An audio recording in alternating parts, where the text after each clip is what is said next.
So you just got your new iPhone and you want to make your experience as seamless as possible when using your brand new phone.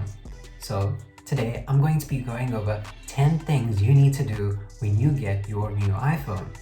If you're already an iPhone user, stick around because I'm going to help you make your experience even better. Before we get into that though, I'd really appreciate it if you can like and subscribe and comment if you like the video. This will help get my content recommended to more people. Let's get straight into it. Let me just scooch over a little bit and hopefully a little iPhone will appear over here so I can help you out. So the first thing you want to do is set up your new iPhone with a Gmail account and not an iCloud account. The reason why you want to do this is to avoid confusion. If you already have a Google account, which most people would have, because you're watching YouTube, which is run by Google, so obviously you have one.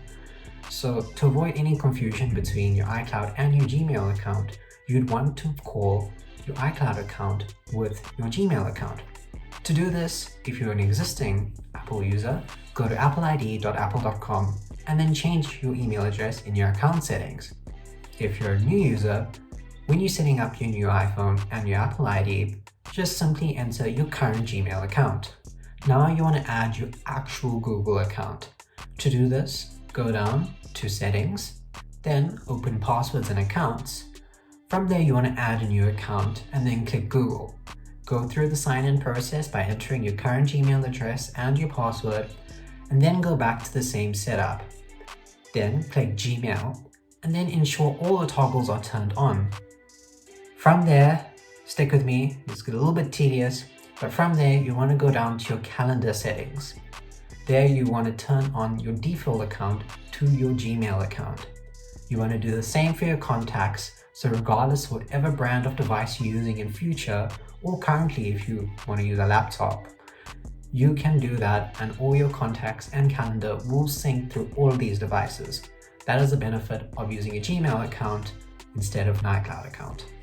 While we're on the topic of iCloud, your new Apple ID now comes with 5 gigabytes of iCloud storage, which is not a lot. And by default, all your photos, in fact everything, is automatically uploaded to the cloud.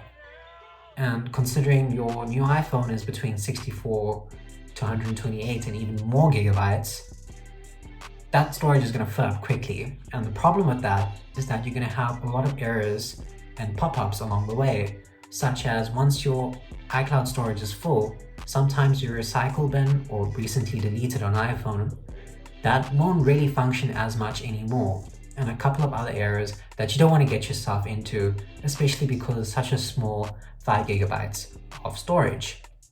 So to fix any errors or just to make your experience better, go over to iCloud.com if you already have an iPhone and iCloud already. From there, you want to go to your photos and back up them locally. After that, you want to delete them to create space and prevent any errors. Next, on your iPhone, open Settings and click your name. Then scroll down to iCloud and then Photos.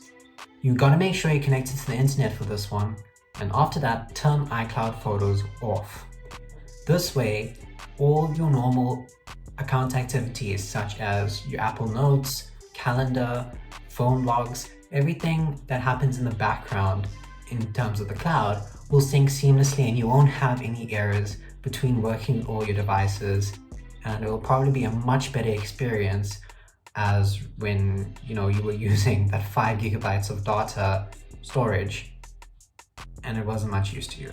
So you just spent all your hard-earned cash on your brand new iPhone. It'll be quite a shame if it gets lost or stolen. So to prevent that, we'd want to use Find My.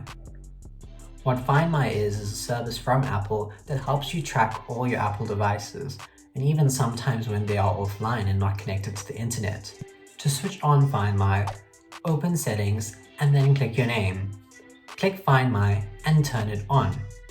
Then click Find My iPhone and turn that on, and ensure you click all the boxes to ensure that your iPhone will always be tracked.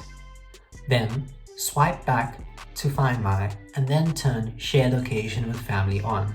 This way, if you have a brother, sister, mom or dad that has an iPhone, they'll be able to track your phone as well in case you lose it or someone steals it. To deter thieves even more away from your iPhone, you'd want to enable Face ID. To do this, you need to go into your settings and scroll down to Face ID and passcode and follow the setup process. It's a pretty easy setup process. You have to rotate your head twice, and then the infrared dots will be able to scan your face and figure out if it's you that is unlocking your phone. Keep in mind this is actually a really secure way of locking your phone, and in fact, Face ID can actually differentiate between you and if you're a twin. It will actually try to figure out whether it is you or your twin, because it knows. I don't know how, but it knows. Once you enabled Face ID, you want to scroll down and enable all the security features. This will stop people from trying to unlock your phone while you're sleeping, and also when you get a phone call, once you look at the phone, the ringtone will dial down a bit because it knows that you've picked up the phone and you've already been alerted. To make your Face ID experience even better, you want to go back into your settings and accessibility settings. Scroll down to Face ID and then click Haptic on Lock. Unlock.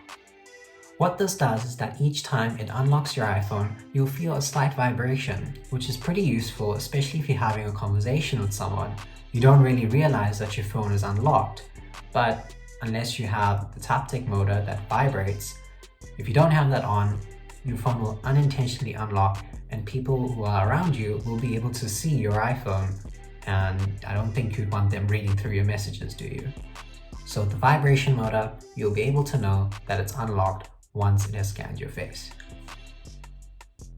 The iPhone's mic is notorious for sounding really good, but what if I told you can make it sound even better?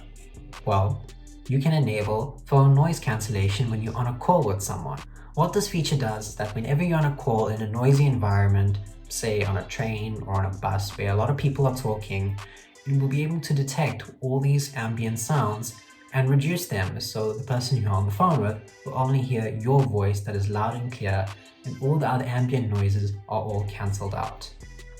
To enable this feature, you want to go to Settings, Accessibility, Audio Visual, and then turn on Noise Cancellation. And then after that, you're done. No more of those weird situations where you're at a party or on the phone with loud music booming and the other person can't hear you or you can't hear them because their voice is not sounding clear and all they hear is the music. Well, I hope that's a situation that you would be in. It's helped me. Anyway, moving on. So when you buy an expensive car, you'd expect it to last very long. It's the same thing with an iPhone, but you have to make sure you enable optimized battery charging to ensure that your battery lasts you for a good couple of years. To do this, you want to open your settings, go to battery, then click battery health, and then tick off optimized battery charging. What this does is that it will charge your phone. You can even charge it overnight if you want. And what it will do is that once it reaches 80%, it will start to trickle charge, meaning that your phone won't necessarily get overcharged, which means that your iPhone's battery can theoretically last a lot longer. Next up is a little camera trick, night mode. For some reason, I actually found that a lot of people don't really know about this feature, but it is amazing when it's at work, especially at night. What you want to do is in a dark environment, when you open your camera app, you want to click on the little moon icon at the top of the screen. Once it turns yellow, you have a little toggle at the bottom. You can scroll this toggle to the maximum, and the longer you let it take a picture for, the better the picture result will be. So with this, you simply just click a button and just hold your phone up for a little bit longer, and you get a much better and more pleasing and realistic shot at the end of the day. Or night, depends on, yeah. While we're on the topic of cameras, let's talk about Airdrop. So if you're an Apple user, you would know that Airdrop is this really cool feature that allows you to quickly transfer files, photos and videos quickly, like insanely quickly between Apple devices. However, recently I found that if you are exporting a 4K at 60 FPS video, which is what I'm filming now, that video will actually have to be converted and then sent to an iPad or Mac, depending on how new or how old your iPad or Mac or another iPhone is.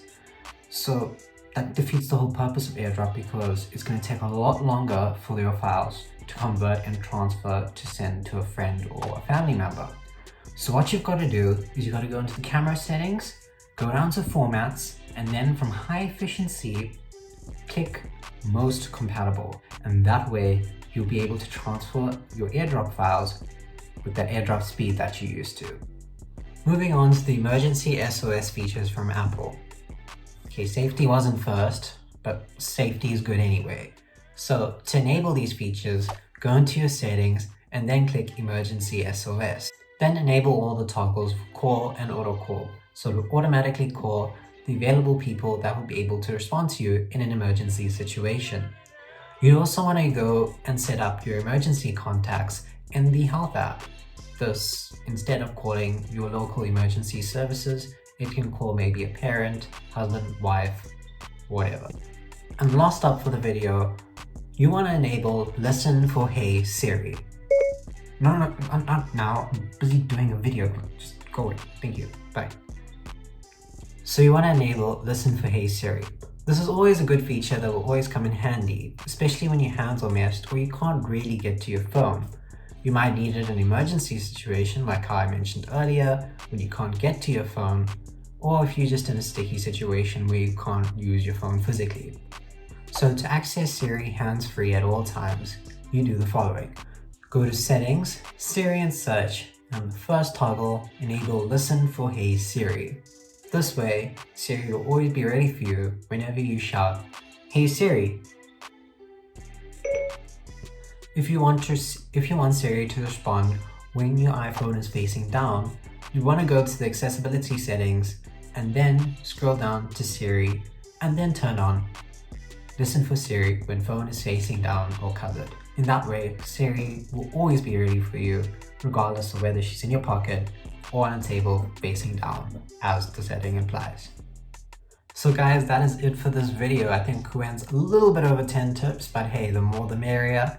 Thank you so much for watching, and don't forget to check out Gadget Quest News, linked down below. That's a little article that I'm putting together every Friday where you can check out the latest news. No need to go and watch dozens of videos to get the same information. It's a cool consolidated article which you should totally check out. Don't forget to subscribe, like, comment down below, and hey Siri, end the video. Okay, ending video.